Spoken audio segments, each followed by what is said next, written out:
Sa Kangshan Continent sa Qinghe City, pinag-usapan ng maraming mga tao nga nakatira dito ang paglitaw ng mga labi ng sekta ng Wuji sa kanilang bayan.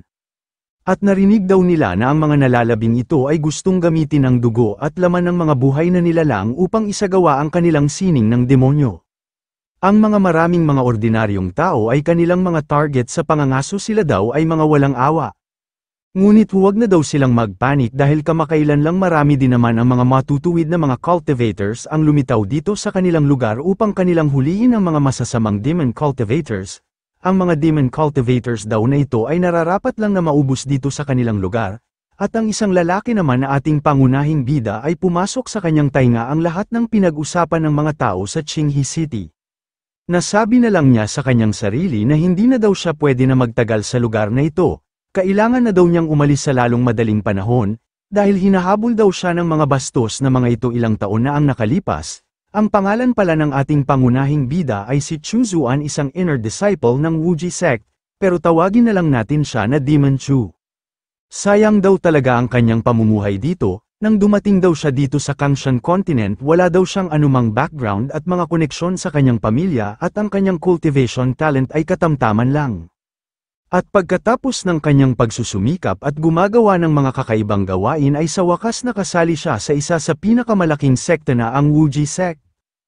At upang mapahusay daw ang kanyang lakas habang masigasig na nagsasanay sa core technique ng sekta, ay mayroon daw siyang malawak na natuklasan, tulad na lang ng worm cultivation poison arts, at pagbabalat kayo at bangkay na puppet, at sa wakas din daw naabot niya ang chi refining stage. At isang hakbang na lang mula sa pagtanggap bilang isang inner disciple ng mga elders, pero sa kasamaang palad sa kritikal na sandali ang unang ancestor ng Wuji sect ay nahulog sa kabaliwan at siya ay namatay. Dahil doon ang 5 major orthodox sect ng Yuguo ay sinamantala ang mga sitwasyon sa paglagay ng label sa Wuji sect bilang isang sekta ng demon sect at nagkaisa sila upang maglunsad ng pag-atake. Ang mga nakakataas sa sekta ay namatay at ang iba ay nakatakas at ang iba naman ay sumuko na lang. Ang karamihan ng mga disciple sa kanilang sekta noon ay walang awa nilang pinatay nang wala man lang kalaban-laban. Ang iba naman nga nakaligtas dahil nakatakas ay kanilang hinahanap magpasa hanggang ngayon. Pero ang mas kakilakilabot ay ang kanyang cultivation ng pagbabago ng anyo ng dugo at ang kanyang sining ng seizure soul ay nangangailangan ng maraming amount ng blood of essence at ang kanya din pagpapakain ng kanyang mga uod ay nangangailangan din ng laman at mga dugo sa mga nabubuhay. Kung hindi daw niya makukuha ang mga resources na yun sa tamang oras, siya daw ay magdudusa at mahuhulog sa kabaliwan at mamamatay sa trahedya, at ngayon ang kanya daw katawan ay nasa bingit na ng panganib. At sa wakas sa pagkakataon daw na ito ay nakipag-ugnayan siya sa isang nakaligtas na junior disciple bilang isang channel sa pagbili ng mapagkukunan. At naglakad na nga si Chu sa kanyang junior brother upang kunin ang kanyang ibinili na mga resources. At sa kanyang isip-isip na sana daw kanya na itong malutas ang kanyang problema ngayong araw. At nang nasa lamesa na si Chu ay natuwa naman ang kanyang junior brother dahil sa wakas daw ay dumating na ito at nagtanong sa kanya ang kanyang junior brother na parang hindi daw maganda ang kanyang hitsura ngayon.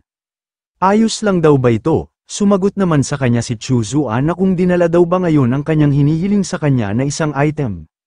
Sabi naman ng kanyang junior brother na masyado daw talagang matapang ang kanyang senior brother Chu dahil naglakas na loob pa itong ipagpatuloy ang pagsasanay ng martial art technique ng kanilang sekta, at dagdag pa niya na kapag matuklasan daw itong kanyang dala ngayon na dugo ng demon beast ng 5 orthodox sect ay tiyak na kamatayan ang kanilang hatol para dito. Ayon naman ni Chu sa kanyang junior brother na mula pa noong nilipol ng mga prestihiyosong sektang iyon ang ating sekta sa ilalim ng maling mga paratang na hatulan na daw sila noon pa man ng kamatayan, kung kanila daw lilinangin ang demonic art or hindi, wala pa rin pinagkaiba na para lang silang hinatulan ng kamatayan. Natawa naman ang junior brother ng ating bida dahil hindi daw niya masyadong naisip ang bagay na yun dahil gusto lang daw niyang sabihin sa kanya na hindi madaling mahanap ang item na ito. Agad din naman nagpasalamat si Chu sa kanyang junior brother sabay kanya nang ibinigay ang kanyang bayad dahil ang dugo daw ng beast ngayon ay nasa magandang kondisyon kung kaya kunin na daw niya itong 10 low-grade spirit stones, dadagdagan na lang daw niya ito pag mayroon na siyang sapat na kayamanan. Ngunit sa hindi inaasahan biglang napatigil sa pagsalita si Chu dahil mayroon siyang nararamdaman na panganib. Dahil kanyang narinig sa kanyang buong paligid ang mga bulong-bulungan ng mga tao sa kanilang paligid at ito ay mayroong masamang balak sa kanila. Makikita sa kanyang buong paligid ang mga maraming tao nga masama ang kanilang tingin sa ating bida at kanila lang itong inaabangan pero sa hindi nila alam naririnig ng ating bida ang lahat ng kanilang pinag-usapan kung ano ang kanilang dapat na gawin upang kanilang mahuli ang mga disciple na nanggaling sa Wujian Demon Sect. Natulala na lang ang ating bida nang narinig niya ang kanilang masamang balak sa kanya. Sa ilang sandali ay huminahon na si Chu at wala na siyang naririnig nga nagbulong-bulungan patungkol sa kanila, at agad nga nagsaad si Chu sa kanyang junior brother na kailangan pa daw niya ng blood spirit pill, pwede daw ba niya yun na makuha. Sumagot naman sa kanya ang kanyang junior brother na mayroon pa daw siya na ilan ngunit kadalasan daw ay ginagamit yun ng mga cultivators para sa pundasyon ng pagpapagaling. At dagdag pa sa kanya ng kanyang junior brother na kung hahanapin daw ba niya ang kanyang Uncle Leo at ang iba pa. Agad naman pinatigil ni Chu ang kanyang junior brother dahil huwag daw itong magtanong sa kanya nang hindi dapat, kung mayroon daw siyang blood spirit pill ilabas na daw niya ngayon mismo. Nainis naman kay Chu ang kanyang junior brother dahil medyo mahal daw ang blood spirit pill, malamang hindi daw niya ito kayang mabayaran, kung dadalhin daw niya siya para kanyang makita ang kanyang uncle at makakakuha daw sila ng kanilang proteksyon mula sa isang foundation building cultivators katulad ng kanyang uncle. Papayag daw siya na kanya itong ibigay ang blood spirit pill kahit wala pa itong bayad at bibigyan pa daw niya siya na dagdag na middle grade spirit stones. At sa ilang sandali wala pa rin nagawa ang kanyang junior brother at kanya na lang ibinigay sa ating bida ang blood spirit pill, saad ng ating bida sa kanyang junior brother na kapag kanila daw hahanapin ang kanilang uncle siguradong mataas daw ang mga panganib na kanilang haharapin. Matapos ng kanilang pag-uusap ay umalis na silang dalawa sa lugar. At makikita ang mga maraming tao na pinagmamasdan lang sila habang papaalis, saad pa ng matanda sa kanyang mga kasama na hindi daw niya inaasahan na makakakita sila ngayong araw ng malaking isda, at dagdag pa niya na kung makakahuli na naman daw sila ng iba pang foundation building stage cultivators, sa hindi babanggitin bibigyan daw sila ng malaking gantimpala ng merit sect, at kahit na ang bahagi lang nila ang patay na ari-arian ay sapat na yun sa kanilang sariling cultivation. At makikita na nga na pinaligiran ng mga cultivators ang labas ng isang gusali kung saan pumasok ang ating bida. At sa loob naman nito makikita ang ating bida at ang kanyang junior brother nga bumaba sa ilalim ng underground. Nagsaad naman ang junior brother ng ating bida na ito pa rin daw ang pinakamaasahan na pinakamaliit na courtyard, ang underground tunnel daw nito ay walang kapintasan, at dagdag pa niya sa ating bida na kung gaano daw ba sila katagal dito maglakad. Sumagot naman sa kanya si Chu nga nandito na daw sila, pero kung nagmamadali daw ang kanyang junior brother, ay sasamahan daw siya ng kanyang senior brother sabay mayroong ngiting demonyo sa kanyang junior brother. At sa ilang sandali makikita ang isang lalaki na bigla na lang tumilapon sa labas, nagulat naman ang kanyang kasamahan kung ano daw ba ang nangyari sa kanilang senior Liang, sigaw pa sa kanila ni Liang na sila Chu Zuan at si Liu Zhenxiong ay nandoon, sila daw ay bumaba sa isang hagdanan sa loob. Puntahan na daw nila sila ngayon din, at huwag na daw silang mag-alala sa kanya dahil kaya na niya ang kanyang sarili. At inutusan na nga ng matanda ang kanyang mga kasama na pasukin na daw nila doon sa loob si Chu Zuan at si Liu Zhenxiong at agad daw nila silang patayin, sumang-ayon naman ang mga maraming cultivators sa mga utos sa kanila ng matanda. At makikita sila nga dali-dali na bumaba sa hagdanan kung saan dumaan ang ating bida upang kanila silang habulin. At nang pagdating nila sa unahan bigla na lang napahinto ang isang lalaki dahil mayroon siyang nakita sa kanyang harapan. Na isang tao nga nakahandusay sa gilid, at nang malinaw nila itong nakita agad naman silang napasigaw sa pangalan ng kanilang master dahil mayroon daw tao dito sa loob na masyado ng tuyo at wala ng buhay. At nang sinuri ng matanda ang bangkay ng isang tao nasabi na lang niya na masyado daw na brutal ang pagkamatay nito, talagang ito ay kanilang binalatan. Ngunit nanlaki na lang ang mga mata ng matanda dahil kanyang napagtanto nga ang katawan pala ng tao na ito ay ang katawan ni Liang, at kanyang sinigaw sa kanyang buong kasama na bumalik daw sila sa labas ngayon din dahil nalinlang sila ni Chu Zuan, pero huli na sila dahil ni isa wala ng bakas ng ating bida sa labas ng gusali. At sa labas ng Qinghe City makikita ang isang tao nga naglakad sa gubat, at makikita ito na kanyang tinanggal sa kanyang mukha ang kanyang sinuot na maskara. Ito pala ay ang ating bida at kanya na lang nasabi na itong pansamantala daw na maskara ay hindi komportable suotin, at salamat na rin daw sa kanyang pakikinig kanina sa mga bulong-bulungan dahil nalaman niya ang plano ni Liang. Ngunit kahit nakatakas siya ng pansamantala ngayon, paano naman daw siya tatakas sa kanyang buong buhay, O dapat na ba daw siyang sumali sa Orthodox sect? Ngunit yun daw ay imposible dahil kapag babaguhin niya ang kanyang landas patungo sa Orthodox sect. At kung kanya naman itatapon ang kanyang nakaraan na cultivation, mas lalo pa daw yun na nagdadala sa matinding panganib sa kanyang buhay. At saka kapag mag-cultivate daw siya sa matuwid na paraan ng sekta na yun ay maaaring mangangahulugan na hindi niya maabot ang foundation building stage hanggang sa siya ay mamatay. Tanging demonyong sining na may mababang mga limitasyon at mabilis na resulta ang makapagbibigay sa isang taong may karaniwan kung kakayahan ng manipis na pagbabago sa paghahanap ng immortalidad. Kailangan daw niyang magpatuloy sa malademonyo na landas na ito kahit ano pa man ang mangyari sa kanya sa bandang huli. At di bali na lang daw kung ano ang mangyayari sa kanya sa kanyang hinaharap, basta sa ngayon ay wala pa rin makahihigit na maganda ang kanyang araw ngayon. Dahil hindi lang daw niya na-absorb ang lahat ng mga spiritual na kapangyarihan ng baliw na traidor na si Liang, kundi kanya pang nakuha ang lahat niyang mga ari-arian, malaking tulong na daw itong lahat para sa kanyang mga pangangailangan. At ang mas nakakagulat dahil ang traidor na Liang na yun ay mayroong isang mahiwagang artifact nga nang galing sa Wuji Sect Treasure Vault. Sinasabing ang bagay na ito ay nagmumula sa panlabas na larangan ng digmaan at napakataas ng grado, ngunit nangangailangan ito ng isang katugmang konstitusyon ng kapangyarihang espiritual upang magamit. Sa kasamaang palad, kahit hanggang sa pagkawasak ng sekta ay walang nakakuha ng pag-aproba nito. At sana daw kung ang isang tao mula sa panlabas na kaharian tulad niya ay maaaring maging isang exception para dito. Ngunit nang kanya nang tiningnan ng malinaw ang item, laking gulat ni Chu at ito ay napasigaw ng napakalakas at hindi makapaniwala, dahil ang kanyang nakita sa imahe ng artifact ay ang dati niyang pinanggalingan na mundo na ang Earth. Ngunit ang kanyang pinagtataka bakit kahintulad daw ito sa isang apocalyptic disaster sa mga napanood niya sa mga movies noong hindi pa siya napunta sa mundong kanyang kinaroroonan ngayon. At agad na pinunasan ni Chu ang salamin dahil baka isa lang daw itong illusion. Ngunit laking gulat niya matapos niyang linisin ang salamin ay agad siyang hinigop nito papunta sa loob. Napasigaw na lang ang ating bida dahil hindi daw siya makagalaw.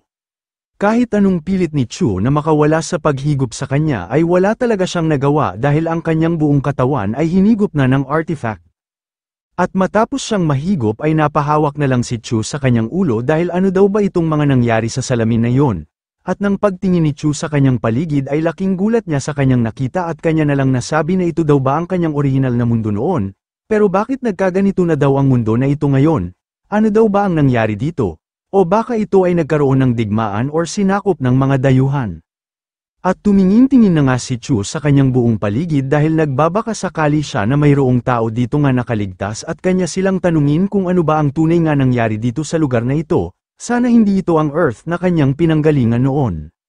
Sa ilang sandali na paghahanap ni Chu ng mga tao nga nakaligtas ay sa wakas nakakita din siya ng isang lalaki nga tahimik nga nakaupo sa gitna ng daan, at agad naman na tinawag ni Chu ang lalaki dahil sa wakas daw ay nakahanap siya ng isang survivor, ngunit nang paglingon ng lalaki sa ating bida ay isa pala itong zombie. Natulala na lang si Chu sa kanyang nakikita at bahagyang hindi makagalaw dahil hindi siya makapaniwala sa mga nasaksihan. Habang papasugod na kay Chu ang mga maraming zombie ay napasigaw na lang siya na isa daw ba itong zombies sa kanyang paligid ngayon. At agad na nga gumamit si Chu ng kanyang teknik na tinatawag na blood steel wires.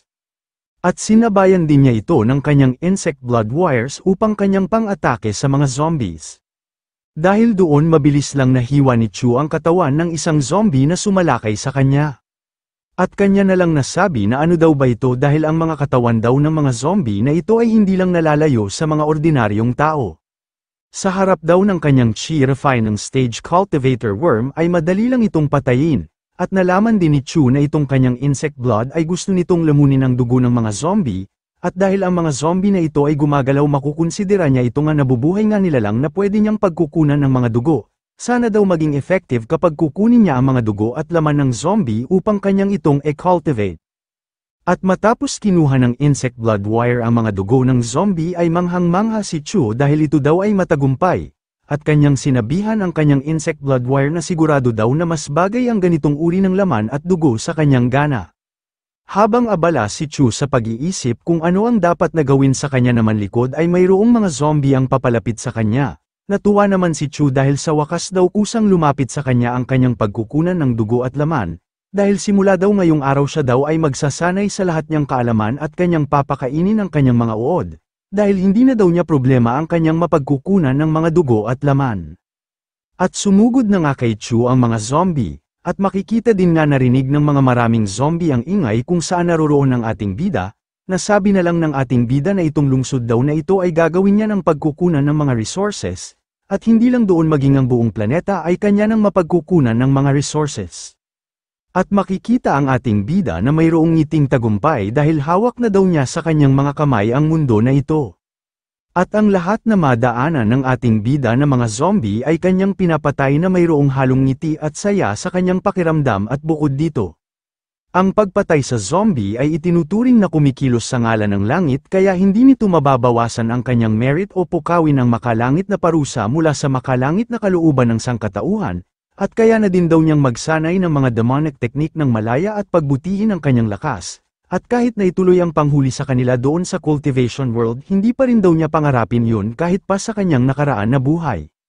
Sa ilang sandali sumambulat ang mga maraming nakatambak na mga katawan ng mga zombie sa paligid ni Chu, at dahil dito naabot ni Chu ang eternal life path sa ganoon lang kabilis. At matapos pumatay ng mga maraming zombie ni Chu ay kanya na lang nasabi na sa maikling panahon lang daw ay siya ay nag-breakthrough galing sa fort patungo sa 5th Chi Refining, ang lugar daw talaga na ito ay totoong holy land para sa demonic art cultivators.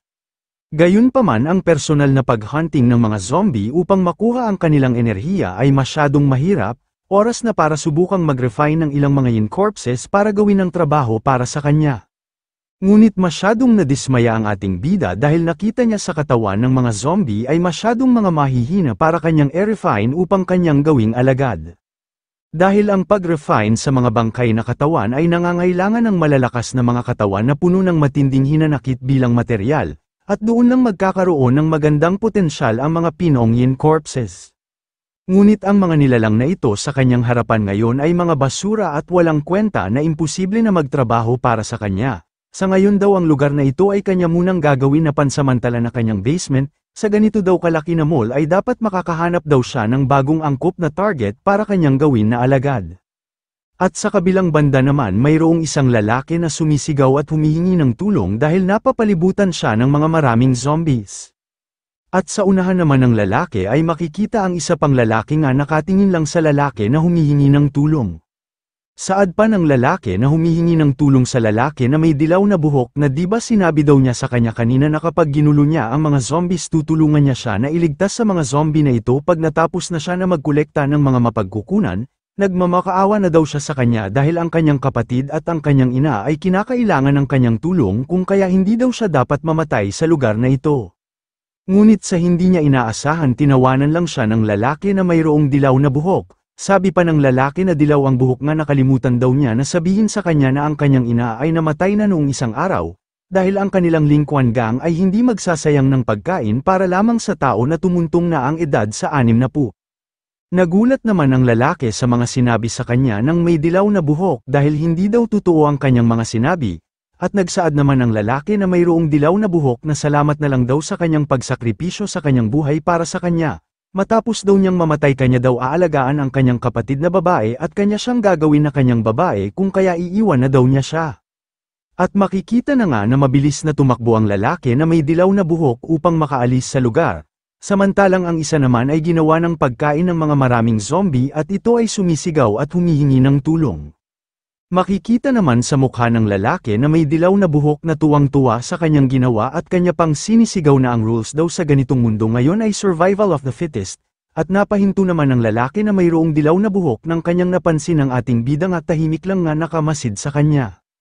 Napapaisip naman ang ating bida na itong ganito daw na tao ang dapat niyang gawing alagad dahil isa itong tao na walang puso sa kanyang kapwa na tao. At nagsaad naman ang ating bida sa lalaki na may dilaw na buhok na ang kanya daw katawan ay kahanga-hanga, samantalang ang lalaki naman ay naghahanda na ng kanyang sandata upang kanyang atakihin ang ating bida. Sa isip-isip naman ng lalaki na mayroong dilaw na buhok na ang kasuutan daw ng tao na ito sa kanyang harapan ngayon ay kakaiba. Hindi pa daw niya nakita ang mga tao na mayroong ganitong kasuutan sa buong Donghu City. Ano daw ba ang ibig sabihin nito? Mayroon na naman bang bagong mga gang ang nakapasok sa kanilang city? Sabi pa ng ating bida sa lalaki na may dilaw na buhok na ang kanya daw lakas ay masyadong maganda, ito daw ay perpekto na materyales upang kanyang i-refine bilang corpse upang kanyang gawin na alagad. Dahil sa mga narinig ng lalaki na may dilaw na buhok ay agad itong umatake sa ating bida dahil ngayon daw ay mamamatay na ito sa kanyang mga kamay, at nang paghampas ng lalaki sa kanyang sandata ay agad naman itong hinarang ng insect blood wires technique ng ating bida. Nagulat naman ang lalaki dahil ang kanyang sandata na kutsilyo ay madali lang itong nawasak. Samantala ang ating bida naman ay seryoso lang nga nakatingin sa kanya at makikita din ng insect blood wires ng ating bida na kanyang nilamon ang kabilang bahagi ng kutsilyo ng lalaki na mayroong dilaw na buhok. Nasabi na lang ng lalaki na may dilaw na buhok na ang tao daw na kanyang nakalaban ngayon ay parang hindi nag-exist sa kanilang mundo at pati na din ang kanyang insekto malamang isa din itong transcendent na nilalang. Wala daw siyang kalaban-laban sa tao na ito kapag kanya pa itong lalabanan, at bilang isang matalino na tao hindi daw niya lalabanan ang tao na ito. At sa ilang sandali na pag-iisip ay agad na nakikipagkaibigan ang lalaki na may dilaw na buhok sa ating bida at kanya pang tinawag ang ating bida na kanya daw brother-in-law. Ang kanya daw pangalan ay si Zhao Hang nga nanggaling sa Lingquan Gang, at tanong pa niya sa ating bida na kung pwede daw ba siyang umalis na dito sa lugar at kung gusto daw ba ng ating bida ng mga supply ng mga pagkain ay kanya itong ibibigay sa kanya. Napapaisip naman si Chu sa mga sinabi sa kanya ni Zhao Hang at kanya itong tinanong na kung ano daw ba ang kanyang pinagsasabi na kanyang gang. Nagsaad naman si Zhao Hang sa ating bida habang takot na kung hindi daw ba niya alam ang pangalan ng kanyang gang na tinatawag na Lingquan Gang. Ang kanila daw grupo ay ang pinakamalaking organization dito sa buong Donghu City.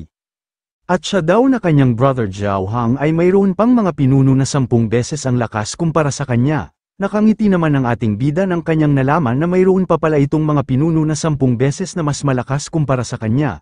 At kanyang sinabihan si Zhao Hang na huwag na daw itong mag-alala para doon dahil siya na ang bahala. At sabay na tinali ng ating bida si Zhao Hang gamit ang kanyang insect blood wires. Si Zhao Hang naman ay napasigaw na lang dahil sa higpit ng pagkatali ng ating bida sa kanya. At ipinalabas na nga ni Chu ang kanyang item upang kanyang i-refine si Zhao Hang para kanyang gawin na kanyang tapat na alagad.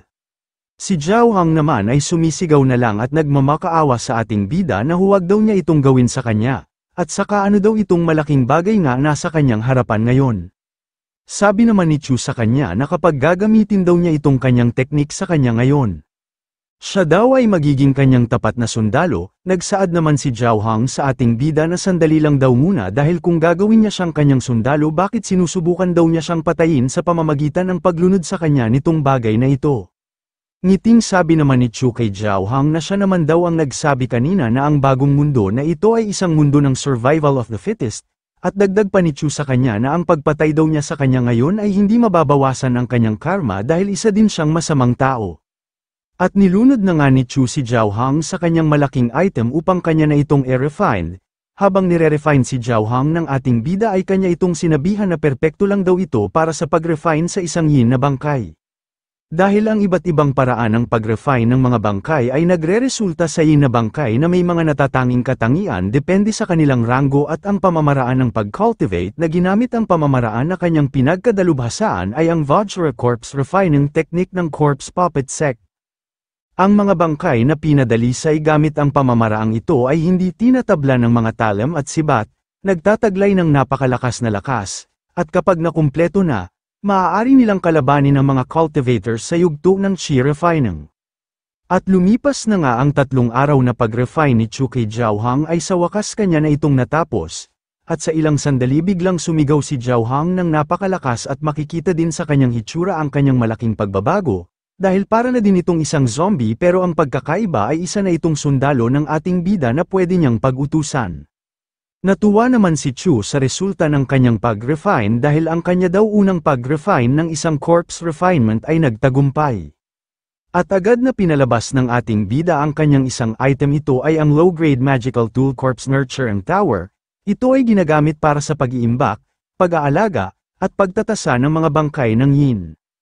At si Zhao Hang naman ay isa ng Corpse of the Middle Crystal Institute na isang Grade 2 Corpse Soldier. At ang kanyang likas na kakayahan ay Bloodthirst Technique Golden Light Incantation, Napasabi na lang ang ating bida na hindi na rin daw ito masama dahil hindi lang daw ito umabot sa grade 2 ngunit ang dalawang likas na spell na nakuha nito bilang isang mid-tier core nga nagpupuno ng mabuti sa isa't isa at malamang nakalabanin nito ang isang grade 4 na bangkay na sundalo at tatayo pa sa isang Chirify ng 4th layer cultivator sa ilan lang na sandali. At nagsalita si Chu sa kanyang bagong sundalo na siya daw ngayon ay isang grade 2 na bangkay na kanyang sundalo, at bibigyan daw niya ito ngayon ng bagong pangalan. Simula daw ngayon ang kanya na daw pangalan ay si Xiao Si, at ngayon sisimula na daw niya ang kanyang unang trabaho ang mag-hunting ng mga zombie at dalhin niya ito sa kanya. Agad din naman sumunod si Xiao Si sa mga utos sa kanya ni Chu upang mag-hunting ng mga zombie para kanyang dalhin sa kanyang bagong master. At makikita si Xiao Si na ang lahat ng mga zombie na kanyang nadadaanan ay kanyang pinapatay ng napakabilis at wala man lang kahirap-hirap.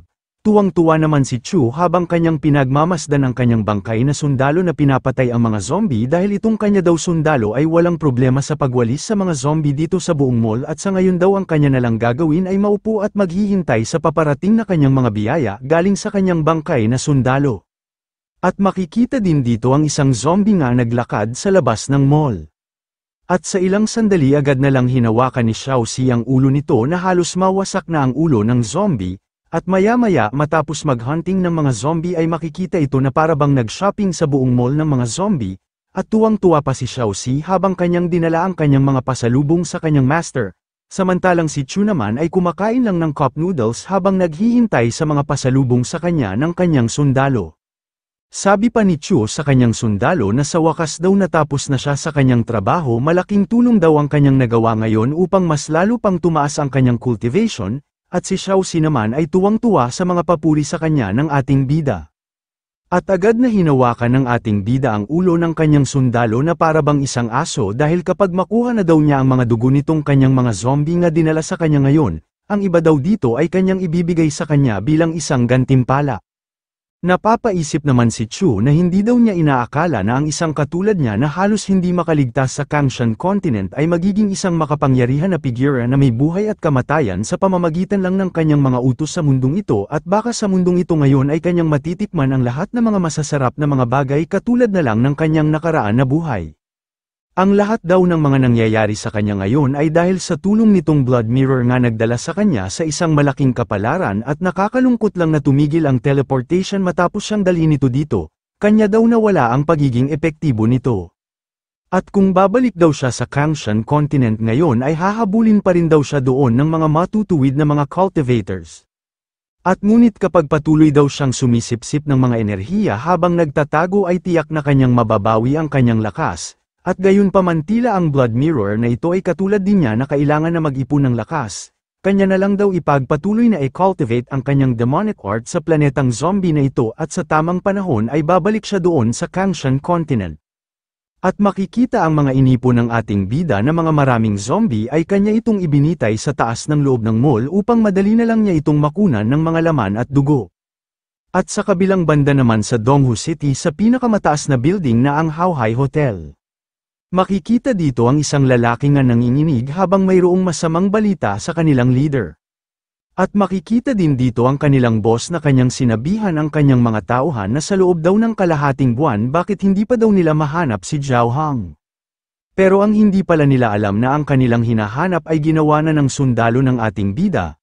Dahil hindi nagawa ng lalaki ang inutos sa kanya ng kanyang boss na hanapin si Zhao Hang ay kanyang inutusan ng kanyang alagang lobo na kainin daw niya itong walang silbi na tao na hindi man lang magawa ang kanyang simpleng pinapagawa sa kanya na ang paghanap kay Zhao Hang. Saad pa ng boss ng gang na mag-iisang buwan na daw pero wala pa rin daw itong ibinigay sa kanyang balita patungkol kay Zhao Hang kung kaya mamatay na ito. Ang pangalan pala ng boss ng gang ay si Ling Quan ang leader ni Zhao Hang. At dahil sa galit ni Ling Quan sa kanyang alagad ay makikita na kakainin na ito ng kanyang alagang lobo, sigaw sabi pa ng lalaki sa kanyang boss na bago daw nawala si Zhao Hang ay nakita daw niya ito doon sa malaking mall. Pero ang pagpunta daw doon ngayon ay masyadong mapanganib dahil marami na siyang mga tao na inutusan na hanapin nila doon si Zhao Hang ngunit ni isa sa kanila doon ay hindi man lang nakabalik, kung kaya huwag daw siya sisihin ng kanyang boss sa mga nangyayari. Agad naman pinatigil ni Ling Quan ang kanyang alagang lobo dahil tama naman daw siya sa kanyang mga sinabi na hindi niya kasalanan ang mga nangyayari, at isa pa hindi din siya isang superhuman. Dahil sa mga sinabi ni Ling Quan sa kanyang alagad ay agad nagpasalamat sa kanya ang lalaki na takot dahil hindi daw niya siya pinatay. Ngunit biglang nagbago ang kasiyahan ng lalaki dahil kakainin na siya ng malaking lobo, saad pa sa kanya ni Ling Quan na kahit hindi daw niya kasalanan ang mga nangyayari ang pinakaayaw daw niya sa lahat ang magkaroon ng isang tauhan na walang kwenta. At sa ilang sandali maririnig ang boses ng lalaki na sumisigaw habang nagsitalsikan ang kanyang mga dugo sa harapan ni Ling Quan. Saad pa ni Ling Quan sa lalaki sa kanyang likod na patay daw o buhay hanapin daw nila ang tao na yun sa lalong madaling panahon, at dagdag pa niya sa lalaki na sa kanya na daw ang huwang, at samahan daw muna niya siya na pumunta doon sa mall. At lumipas na nga ang ilang sandali makikita na mabilis sila nga nagpatakbo ng kanilang sasakyan upang puntahan ang malaking mall, at nang nakarating na sila sa mall ay agad silang bumaba upang kanilang pasukin ang malaking mall kung ano daw ba ang tunay nga nangyari dito. At inutusan ni Ling Quan ang kanyang dalawang alagang lobo na sila daw muna ang maunang pumasok doon at sabihan daw nila sila kung mayroon silang makita na kahinahinala sa loob ng mall. Masyado naman nagtataka si Ling Quan dahil masyado daw weird ang kanyang nararamdaman ngayon dahil wala daw siyang naamoy na malakas na amoy ng mga dugo dito sa buong labas ng mall. Ngunit nang pagpasok nila sa loob ng mall ay napatakip na lang si Ling Quan sa kanyang ilong dahil bigla na lang naging malakas ang amoy ng dugo dito sa loob ng mall. Ano daw ba itong mga nangyayari sa lugar na ito?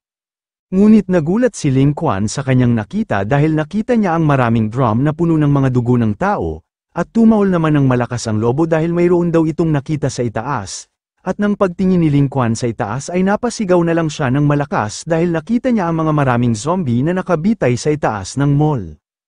Nasabi na lang niya na kung ano daw ba ang kalukuhan ang mga pinaggagawa ng tao na may gawa nito. Ito daw ay hindi na gawain ng isang totoong tao, kaya daw pala natalo dito si Zhao Hang, at ang kanyang kasama naman na lalaki ay nasusuka na lang dahil sa kanyang mga nakita sa loob ng mall. At nagsaad ang lalaki sa kanyang boss na kung ano na daw ba ang kanilang gagawin nitong mga ito. Sabi naman ni Ling Quan na sirain daw nila itong lahat na mga ito kung ano man ang kanilang mga pinaplano dito, mas mabuti na daw na kanila itong sirain sa lalong madaling panahon. At makikita si Ling Quan at ang kanyang dalawang alagad na lobo ay nagpapalabas ng maraming mga asol na aura sa kanilang paligid dahil sa sobrang galit sa mga gang na may gawa nito. Bilang isang leader daw ng Ling Quan gang ay hindi niya mapapatawad ang mga may gawa nito. At sa kabilang banda naman sa Kangshan Continent, makikita dito ang isang malaking portal na bigla na lang lumitaw, at sa loob nito ay makikita ang ating bida na masaya dahil nakabalik daw siya sa cultivation world. At sa ilang sandali napatingin naman si Chu sa kanyang paligid dahil mayroong papalapit sa kanya, nasabi na lang niya na itong mga ito daw ay nanggaling sa Shenhuang family, kailangan daw niya itong turuan ng mga leksyon ang mga tao na ito ngayon mismo. At makikita naman ang mga cultivators na galit sa ating bida dahil hindi na daw ito makakatakas sa kanila, wala na daw itong matatakbuhan ngayon na daw ang katapusan nito, at si Chu naman ay hindi man lang natinag sa mga pananakot sa kanya ng mga cultivators bagkus kanya pa itong iniinis na sinabihan na sabay-sabay na daw silang sumalakay sa kanya upang matapos na itong lahat. At pinalibutan na nga si Chu ng mga cultivators upang hindi ito makatakas. Si Chu naman ay kampante lang na kanyang tinitingnan ang mga cultivators na pumapalibot sa kanya. Sabay kanyang itinaas ang kanyang isang kamay dahil ipapakita daw niya sa kanila itong kanyang bagong upgrade na Bloodsteel Threads, dahil doon makikita ang mga cultivators na pumapalibot sa kanya na hindi na makagalaw at napasigaw na lang ito dahil sa higpit ng pagkatali sa kanila gamit ang bagong upgrade na Bloodsteel Threads ng ating bida, habang si Chu naman ay natawa sa mga cultivators dahil ganito lang daw pala ito kamahihina. At ang isang cultivator naman ay kanyang sinabihan si Chu na kung paano daw niya ito nagawa na isa pa lamang 4th level of chi refinement, mayabang naman na sinabihan ni Chu ang lalaki na ang kanya daw impormasyon patungkol sa kanya ay masyado ng luma dahil sa katunayan ang kanyang cultivation ngayon ay naabot na ang 6th level of chi refinement. Hindi naman makapaniwala ang lalaki sa mga sinabi sa kanya ni Chu dahil 3 araw pa lang naman daw ang nakalipas, ito daw ay isang imposible dahil nagawa niyang mag-breakthrough patungo sa 6th level of chi refinement. Kung mas lalong nagulat ang lalaki, mas lalong nagulat si Chu sa kanyang nalaman dahil 3 araw pa lang daw pala ang nakalipas simula nang siya ay nakapasok doon sa mundo ng salamin. Gumugol daw siya doon ng halos 1 buwan, ngunit pagbalik niya sa mundong ito 3 araw lang daw pala ang nakalipas. Malaki daw pala ang pinagkaiba ng oras sa mundong iyon at ng mundong ito. Nagsalita si Chu sa lalaki na hayaan daw niya siya na magtanong sa kanya bukod sa kung iilan sila ang nandito. Tanong pa ni Chu na kung mayroon pa ba daw ibang mga reinforcement ang humahabol sa kanya dito at pupunta din ba dito ang kanilang master na nakarating na sa Foundation establishment, hindi naman nakasalita ang lalaki sa tanong sa kanya ng ating bida. Dahil sa hindi nagsalita ang lalaki ay kanyang itinaas ang kanyang isang kamay upang higpitan ang pagkatali sa lalaki. Natakot naman ang lalaki sa ginawa sa kanya ng ating bida at ito ay pinapawisan nga nagmamakaawa sa ating bida. At sa ilang sandali makikita ang lalaki na napasigaw na lang ng malakas dahil mas lalong hinigpitan ni Chu ang pagkatali sa kanyang katawan, at ito ay nagdulot ng pagkawasak ng katawan ng lalaki at ang kasamahan naman ng lalaki ay natakot sa ginawa ng ating bida sa kanilang isang kasama at napasigaw na lang sila nga nagmamakaawa na huwag silang patayin ng ating bida. Saad pa ni Chu sa kanilang lahat na mayroong mukhang demonyo na kung makipagtulungan daw sila sa kanya ngayon, kanya daw iisipin na pakawalan sila o baka ito na ang kanilang kapalaran na mamatay ngayong araw sa kanyang mga kamay. Dahil sa labis na takot ng mga lalaki ay agad silang nagsalita na sila lang daw ang pumunta dito, wala na daw silang ibang mga reinforcement ang pupunta pa dito dahil naisip daw ng kanilang master na sila na lang daw ang mag-aasikaso sa kanya para pumunta dito kung kaya wala na daw iba pang pupunta dito upang patayin siya. Sumagot naman sa kanila ang ating bida na kung totoo daw ba ang kanilang sinabi. Sabay kanya nang hinigpitan ang pagkatali sa mga katawan ng mga lalaki upang kanya nang wakasan ang mga buhay nito. Napasigaw na lang ang mga lalaki dahil hindi daw pala tutupad sa kanyang pinapangako ang ating bida. At sa ilang sandali makikita nga nawasak na ang mga katawan ng mga lalaki gamit ang blood steel threads ng ating bida. At makikita sa mukha ng ating bida na may pagnanais na pumatay ng kanyang mga kalaban na parang nakukulangan pa ito sa kanyang mga napaslang na mga kalaban. At napasabi na lang ito na kung tutuusin siya daw ay isang walang awa na cold-blood demonic cultivator. Matapos pinatay ni Chu ang kanyang mga kalaban ay agad niyang inabsorb ang mga dugo at ang katawan nito gamit ang kanyang blood steel wire. At nasabi na lang niya sa kanyang sarili na noong una daw niyang nakuha ang blood mirror, iisa lang daw ang kanyang bloodline, at ngayon hindi lang daw tumaas ang kanyang cultivation patungo sa 6th level of chi refinement, kanya pang na-master ang isang innate technique na pagpapakain ng dugo. At sa itaas nito mayroon pa siyang isang 3rd level zombie na kanyang trump card. At sa mga mata ng mga tao dito sa Kangshan continent ang bilis ng kanyang cultivation ay matatawag na isang pambihirang mayroong talento na cultivator, ngunit kaunti lang ang alam nila sa kanyang sariling mundo na kung tutuusin mas malaki pa ang pagkonsumo nila kumpara sa kanya. At kailangan daw niyang mag-breakthrough ng mabilis upang mas tumaas pa ang kanyang buhay. Ang pugon ng mga dugo doon sa zombie na mundo ay nagbibigay sa kanya ng walang katapusan na mga resources. Ngunit ang mga materyales sa pag-refine ng mga bangkay, at ang spiritual herbs at ang iba pa ay kinakailangan pa rin na kanyang makuha dito sa Kangshan continent, at susunod na pagkakataon ng salamin na dugo ay kinakailangan ng maraming enerhiya. Kailangan muna niyang mag-ipon ng mga maraming mga resources hanggang sa makaipon na ng maraming enerhiya ang salamin na dugo at pwede na siyang makabalik sa zombie na mundo. At dako naman tayo sa Kangshan Market makikita dito ang mga maraming mga tao. At nandito din ang ating bida na naghahanap ng kanyang pwedeng mabili na mga spiritual herbs, at sa kanyang isip-isip na ang mga materyales daw para sa pag-refine ng bangkay ay kanya nang naipon at nag-imbak din siya ng iilang mga rare heavenly treasures na kanyang maaring magagamit, ngunit ang pinaka-critical na item ay hindi available dito sa maliit na market, kailangan daw niyang maghanap ng espesyal na tao upang kanyang pagkukunan ng isang item. Ngunit nanlaki naman ang mga mata ng ating bida dahil mayroon siyang nakita sa kanyang unahan. Ang nakita pala ni Chu ay isang herb na binibente sa tindahan at kanya na lang nasabi na kung ito daw ba ang Wuji sect na token. Na ang lantang buto, at agad nagtanong si Chu sa nagbibenta na kung ilan daw ba itong mga melon. Sabi naman ng lalaki sa ating bida na mura lang naman ito mga ito. Dahil nagkakahalaga lang ang mga ito ng 2 spiritual stones kada isa.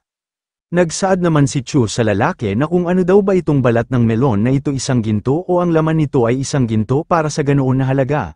Nainis naman ang lalaki sa pinagsasabi ni Chu sa kanya dahil sa tingin daw ba niya na mayroon pa siyang mabibili na ganitong silong melon sa mga tindahan, dahil ang lahat daw na ito ay nakuha galing sa guho ng Wuji sect, at kung sa tingin mo mahal sa tingin din niya mahal din ito. At itinuro na nga ni Chu ang isang silong melon dahil ano daw ang isang yun dahil ito daw ay medyo napunit na. Nagsaad naman sa kanya ang lalaki na magbayad daw muna ito sa kanya ng spiritual stones. Ayon naman ni Chu sa lalaki na kanya lang naman daw sinabi sa kanya na kung hinog na daw ba itong melon na ito. Natulala naman ang lalaki dahil mayroon siyang naalala sa ating bida. At sabay tumalikod ang lalaki at kanyang sinabihan si Chu na kung gusto daw ba niya ng mas mahal mayroon daw siyang iilan na mas maganda ang mga kalidad doon sa likod ng warehouse. Sumang-ayon naman si Chu sa sinabi sa kanya ng lalaki dahil kanya daw itong titingnan. At sa likod ng tindahan makikita ang dalawa nga nag-uusap, at nagbigay ng paggalang ang lalaki sa ating bida sabay kanyang tinanong si Chu kung saan daw ba nanggaling itong senior sa kanyang harapan ngayon. Agad naman nagpakilala si Chu sa lalaki na mayroong halong ngiti dahil ang kanya daw pangalan ay Chu Zuan. Natulala naman ang lalaki nang narinig niya ang pangalan ng ating bida dahil ang kanyang senior brother Chu pala ang kanyang nakausap, sabay kanyang pinakilala ang kanyang sarili dahil ang kanya daw pangalan ay Chen Long, kasabayan daw niya ang kanyang senior noong sumali sa Wuji sect, kahit hindi daw siya nakilala ng kanyang senior palagi naman daw niya siyang hinahangaan noon. At makikita si Chen Long na kumikinang ang kanyang mga mata habang kanyang tinitingnan ang buong katawan ng ating bida, saad pa niya kay Chu na noon daw ang grassroots ng outer disciples ang kanyalang senior brother Chu ang namumukod tangi na kanyang hinahangaan bilang isang role model, si Chu naman ay hindi na nakasalita dahil sa pinaggagawa ng baliw sa kanyang harapan. Sabi pa ni Chen Long kay Chu na hindi daw niya inaakala na ang taong kanyang lihim na kapalitan ay ang kanyang senior brother Chu. At dagdag pa niya na ang kanilang Uncle Liu at ang ibang kanyang senior brother ay kasalukuyan na nagtatago sa mansyon ng Wu family, at tanong pa niya kay Chu na kung sino daw ba kaya ang master na sumubok na magrebelde sa kanila at mayroon din siyang narinig sa mga kumakalat na balita na pinatay ng kanyang senior Chu ang traidor na si Liang, talaga daw na pinasigla ng kanyang senior Chu ang diwa ng lahat nilang mga kasama. Nagtanong naman si Chu kay Chen Long na maliban daw sa third elder at ang mga direct disciple at ang kanilang uncle Zhenshong sino pa daw ang umabot sa foundation establishment stage na buhay pa ngayon, at ang kanila daw mga desisyon ay medyo matalino, hindi na daw siya magugulat na hindi sila mahahanap ng Xingang sect, dahil hindi nila inakala na nagtatago lang pala ang kanilang matagal na hinahanap sa sarili nilang teritoryo. Nagmungkahi naman si Chen Long kay Chu na kung paano na lang daw kaya na sumama na lang sa kanila ang kanyang senior Chu sa ngayon. Bilang isang cultivator galing sa Wuji sect kailangan daw nilang magsama-sama upang makasurvive, agad naman tinanggihan ni Chu ang alok sa kanya ni Chen Long dahil pumunta lang naman siya dito upang bumili ng iilang mga kagamitan. Napabuntong hininga na lang si Chen Long dahil tinanggihan siya ng kanyang senior Chu, at kanyang sinabihan si Chu na kung ano naman daw ang kanyang gustong bilhin.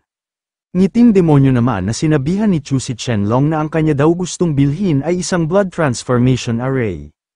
Hindi naman makapaniwala si Chen Long sa gustong bilhin ni Chu at kitang-kita na ito ay pinapawisan na hindi makapaniwala sa gustong bilhin ng ating bida. Ang blood melting formation na gustong gawin ng ating bida ay isang formation na isa sa mga array na ginagamit ng mga demonic cultivators upang mag-conduct ng malaking bilang ng mga sakripisyo na pagkukunan ng mga dugo. Ito ay para lamang pinuhin ang 10,000 perlas ng dugo ng kaluluwa upang tulungan ang kanyang anak na lalaki na mailagay ang kanyang pundasyon sa 100 araw na gulang. May dating isang demonyong leader ng sekta na gumamit ng 300,000 buhay mula sa isang lungsod para maghagis ng kaluluwang nagnanakaw ng natutunaw na dugo. Kahit na ang pinakapangunahing pagbuo ng pagtunaw ng dugo ay maaaring kontrolin ng isang tao sa chi refining stage, ngunit nagtataglay ito ng kapangyarihang pagmasaker sa isang buong lungsod.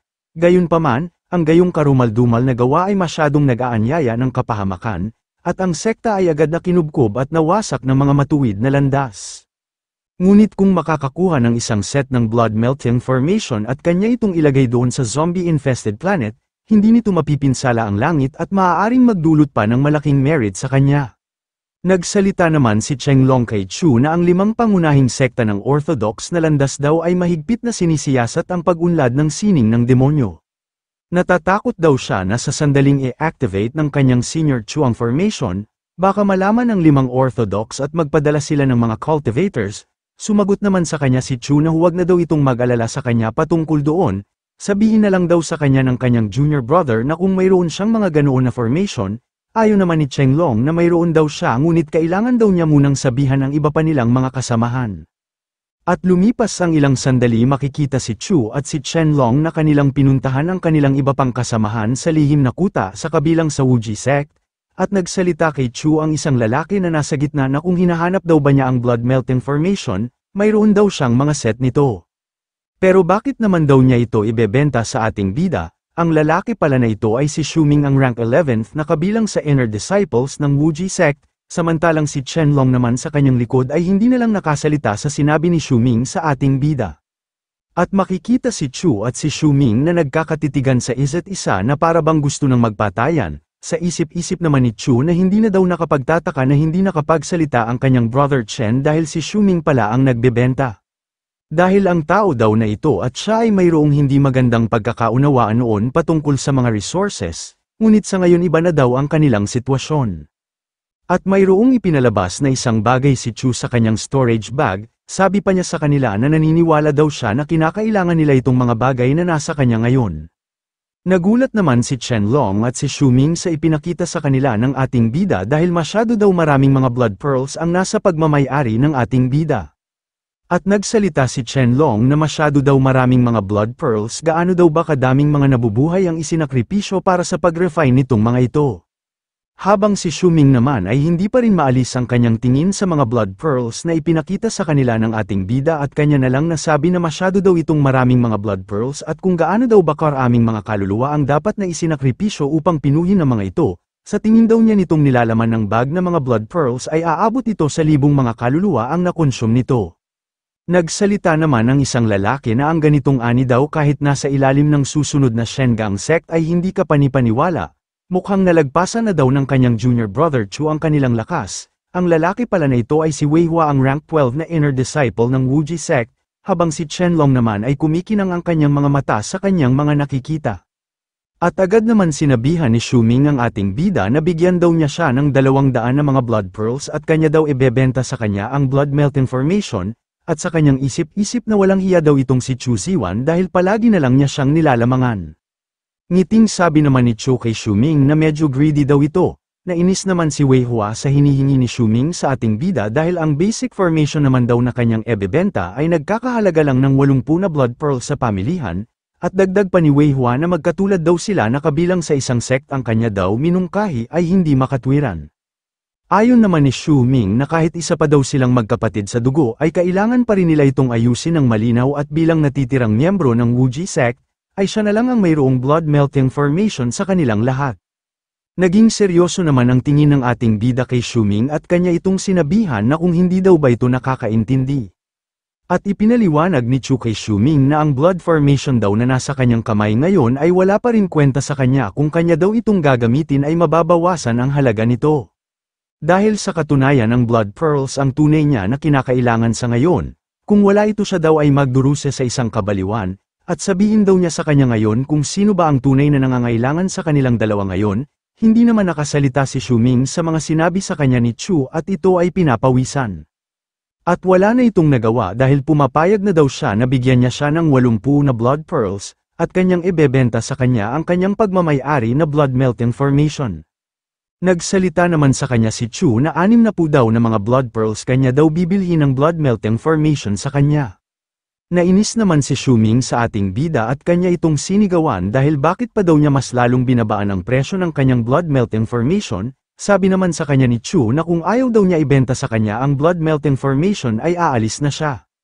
Agad naman siyang pinahinto ni Xu Ming dahil pumapayag na daw siya sa kanyang alok sa kanya, habang ang ating bida naman ay mayroong ngiting tagumpay dahil sa wakas na papayag daw niya ang kumag na ito.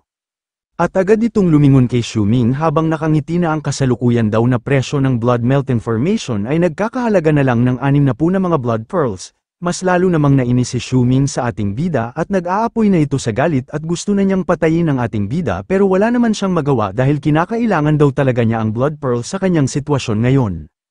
At mas lalong nagulantang si Xu Ming dahil sinabi sa kanya ng ating bida na 50 daw na mga blood pearls yun daw ang kanyang huling tawad niya sa kanya.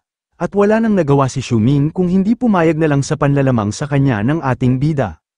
At ibinigay na nga ni Xu Ming ang blood melting formation, saad pa ni Chu kay Xu Ming na matalino daw siya dahil sumang-ayon siya sa kanyang mga alok, at sa isip-isip naman ng ating bida na itong blood melting formation daw ay para lang sa kanya. At dahil marami pa naman daw siyang blood pearls nga natira, paano na lang daw kaya kung mag-alok siya sa kanila ng kaunting mabuting pangkalooban. At nagsalita si Chu sa kanyang senior Wei Hua na kung gusto ba daw niya itong kanyang mga natitirang blood pearls.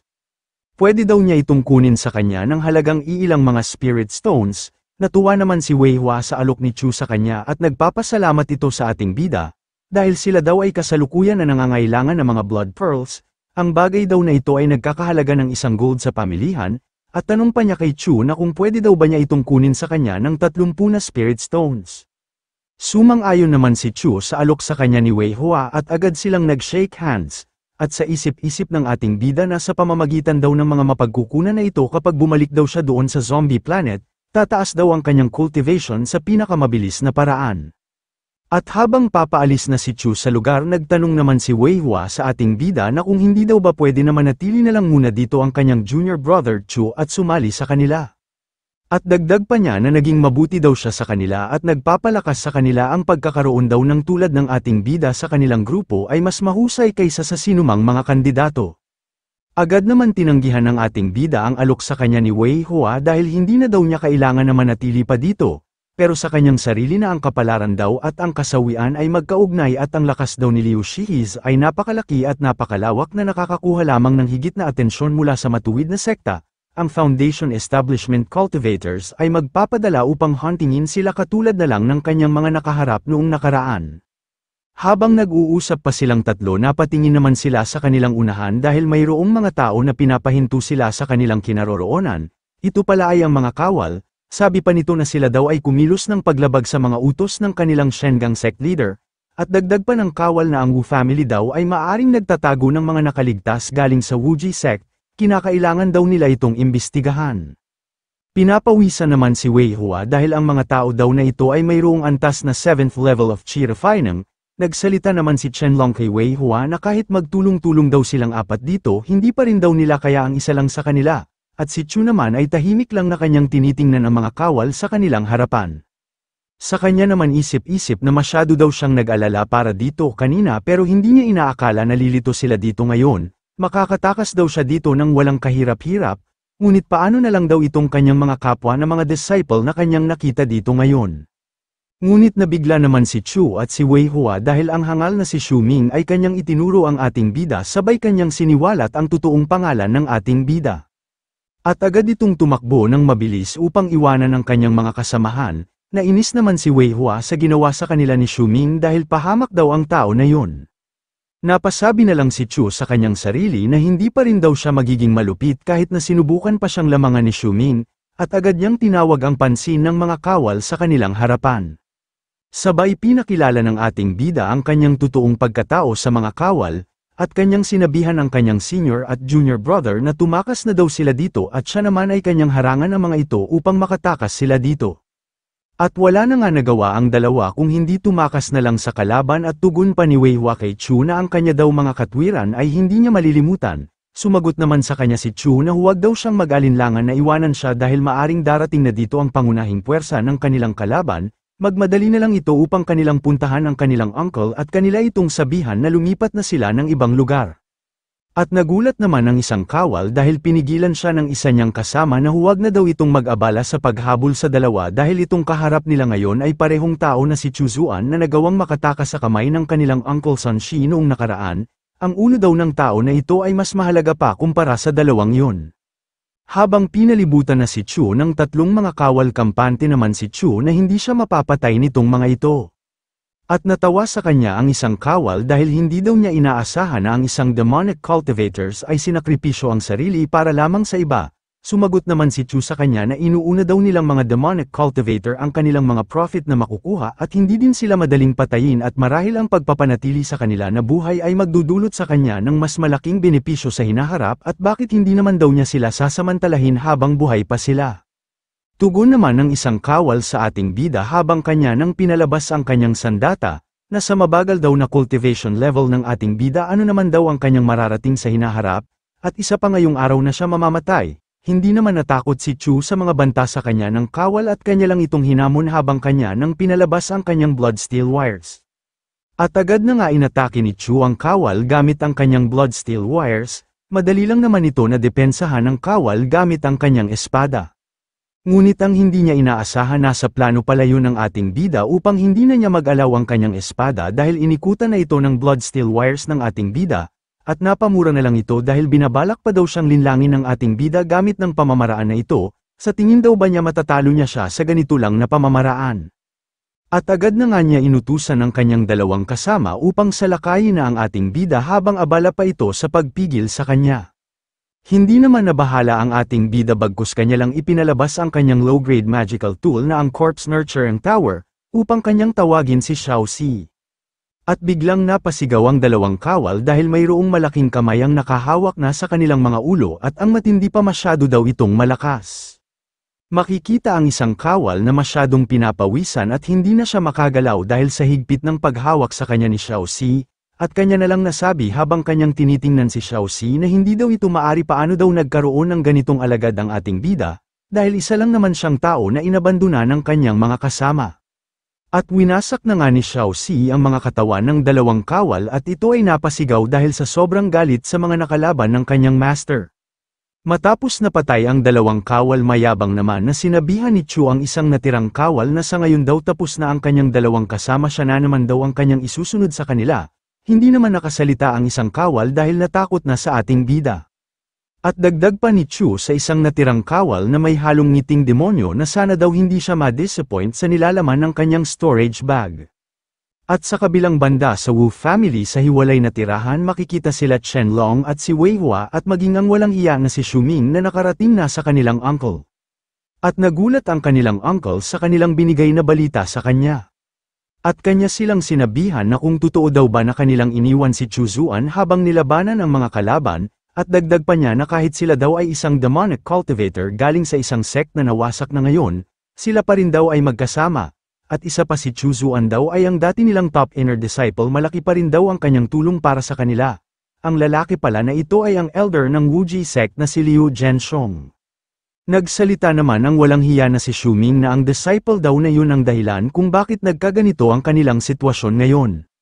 Kapag kanila pa daw tulungan ang tao na yun baka tuluyan na silang maubos ng mga kalaban, napaisip naman si Liu Zhenshong at kanyang sinabihan ang lahat na wala daw silang panahon para pag-isipan ang ganitong bagay dahil sa ngayon mayroon siyang nararamdaman na malakas na aura ng isang foundation establishment cultivator, sa tingin daw niya malapit na lang siya dito sa kanilang kinaroroonan. Sigaw naman ng mga disciple na lalaban daw sila sa tabi ng kanilang uncle master sama-sama daw silang lalaban sa kanilang mga kalaban. Hindi naman sumang-ayon si Liu Zhenshong sa kanilang nga sinabi at kanyang hinawakan ang balikat ni Wei Hua dahil ang kanila daw kasalukuyan na cultivation level ngayon ay hindi pa rin sapat. At sila daw ang pag-asa ng kanilang sect sa muling pagbangon, ang kanila daw kaligtasan ang importante sa ngayon, siya na lang ang bahala dito upang harapin ang mga kalaban, at dagdag pa niya na makinig daw sila sa kanyang mga utos kailangan daw nilang umatras ngayon at magkita-kita na lang sila doon sa White Mang Mountain. Agad naman sumang-ayon sa kanya ang mga disciples ng Wuji sect. At nang papaalis na ang mga disciple ng Wuji sect bigla naman dumating ang isang mayabang na matanda at kanyang tinawag ang pangalan ni Liu Zhenshong dahil nandito lang daw pala ito nagtatago, si Liu Zhenshong naman ay tahimik lang na kanyang hinihintay ang matanda na papasugod na sa kanya. At habang naghahanda ng isang teknik ang matanda, kanyang sinabihan si Liu Zhenshong na kung sa tingin daw ba niya na ang kanyang pinuprotektahan ng mga demonyo ay mangingitlog pa sa hinaharap at huwag na daw itong mag-alala dahil ang lahat niyang mga tauhan ay binabantayan na ang buong Qinghe City kaya wala nang matatakasan ang kanilang mga disciple na mga demonyo. At makikita naman na tuloy-tuloy lang ang pagtakbo ng mga disciple ng Wuji sect upang makatakas sa lugar. At nagsaad ang isang disciple na kung ano na ba daw ang kanilang gagawin saan daw silang lugar tatakbo dito ngayon. Tumugon naman sa kanila si Wei Hua na sundin lang daw nila ang payo sa kanila ng senior master disciple na ang sa tingin nila na ligtas na lugar yun pa ang mas mapanganib na kanilang dadaanan, babalik daw sila doon sa Taiping Square, dahil ang kanilang mga kalaban ay hindi nila aakalain na babalik sila doon, kung kaya sa tingin niya walang bantay doon. Nagsalita naman ang mayabang na si Xu Ming na kukunin daw niya ang pagkakataon na ito upang kolektahin ang pagmamay-ari ni Chu Zuan. Nainis naman si Chen Long nang kanyang narinig ang pinagsasabi ng walang hiya na si Xu Ming. At bigla naman napahinto si Wei Hua at ang iba pa nang nakarating na sila kung saan nila iniwan kanina ang ating bida. At ito ay gulat na gulat sa kanilang mga nakita, dahil pala nakita nila ang mga nakalaban ng ating bida kanina ay mga nakahandusay na at wala ng buhay. Nasabi na lang ni Wei Hua na ang ganitong pamamaraan daw sa pagpatay ay sa tingin niya ang may gawa nito ay ang mga cultivators ng Shenli sect. Nagsaad naman ng iba pang disciple na mayroon pa daw ibang mga kalaban dito sa Qinghe City kaya hindi pa sila tapos sa panganib. Nagsalita naman sa kanila si Chen Long na baka ang kanya daw senior brother Chu ang may gawa nitong pagpatay sa mga cultivators. Sumagot naman sa kanya si Shuming na kung nagpapatawa daw ba ito, ang sitwasyon daw sa mga bangkay na ito ay sa tingin niya pinatay lang ito ng walang kahirap-hirap ng kanilang nakalaban at sa tingin din niya umabot na sa 8th level of chi refining ang may gawa nito.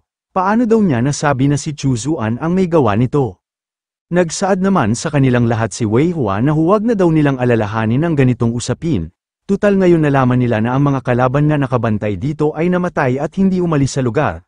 Ligtas na daw silang dumaan dito sa lugar, at magmadali na daw silang lahat upang makaalis na dito. At dako naman tayo sa near Taipang Mountain, dito makikita nga nakarating na ang lahat ng mga disciples ng Wuji sect, at nagsalita sa kanilang lahat si Chen Long na ang kanila daw Uncle Master ay dumating na. At makikita si Liu Zhenxiong na kanyang iniinda ang kanyang pinsala sa pakikipaglaban sa matanda kanina. At sigaw pa ng iilan na tawagin daw nila ang kanilang healer upang gamutin ang kanilang Uncle Master. Tumanggi naman si Liu Zhenxiong na gamutin siya dahil hindi naman daw siya nagkaroon ng malaking pinsala sa kasagsagan ng kanyang pagtakas. Ngunit ang buong Qinghe City daw ay pinapalibutan na ng kanilang mga kalaban galing sa Shenli sect, pero natutuwa daw siya sa kanila dahil nakatakas silang lahat ng ni isa wala man lang namatay sa kanila. Ito ay isang kahanga-hanga.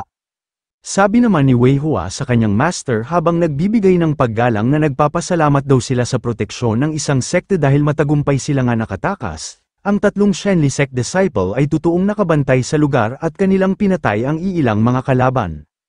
Nagulat naman ang kanyang master sa kanyang nalaman na kung ano daw ba talaga ang nangyari, dahil hindi naman daw niya inaasahan na mayroong tutulong sa kanila na isang expert. At sabay tinanong ni Liu Zhenxiong kung nasaan na daw si Chu Zuan. Sumagot naman sa kanya si Wei Hua na ang disciple daw na yun ay hindi nila alam kung ano na ang nangyari sa kanya. Tumingin-tingin daw sila sa kasagsagan ng kanilang pagtakas hindi talaga nila nakita si Chu Zuan. Nagsalita naman ang walang hiya na si Shuming na ang tao daw na yun ay nasa antas lamang ng 4th level of chi refining. Ang pagharap daw sa tatlong mga expert ay hindi na nakapagtataka na namatay na yung tao na yun. Nagalit naman si Chen Long sa pinagsasabi ni Shuming dahil kasalanan daw niya itong lahat.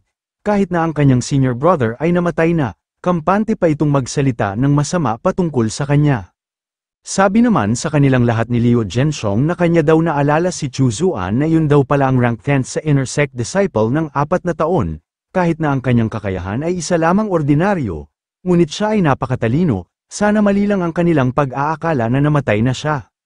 At tinawag ni Liu Zhenxiong ang pangalan ni Wei Hua dahil kapag humupa na daw ang kanilang sitwasyon ngayon mang-alap daw ito ng mga impormasyon patungkol kay Chu Zuan, at kung kanya siyang mahanap dalhin daw niya siya sa kanya dito upang pasalihin sa kanilang grupo, dahil mas maganda na may mga katulong sila katulad ni Chu Zuan.